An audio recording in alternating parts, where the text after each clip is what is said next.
Welcome. In front of me is a Nokia 6.1 and today I will show you how to enable night mode. So start off by pulling out the notification panel and extending it, and tap on the pencil icon right here and you'll see the night light icon right here, and once that are disabled, so you want to hold it and then drag it over here, the upper one, go back, and now it should be visible right here. And from here you can just tap on it normally, and as you can see, it will turn the entire screen kind of yellowish, basically reducing the blue light so it's easier on the eyes during night.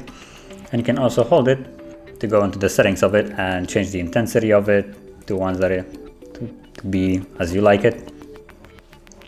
And yeah, you also say turn it off.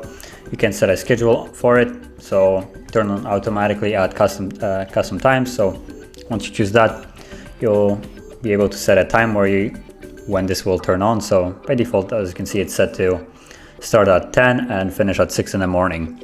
So basically at 10 p.m. the screen will look kind of yellowish as you would enable it normally, manually.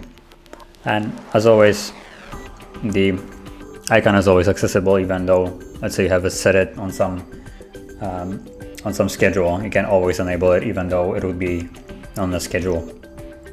So that's basically how you enable the night mode, and if you found this video helpful, don't forget to hit like, subscribe, and thanks for watching.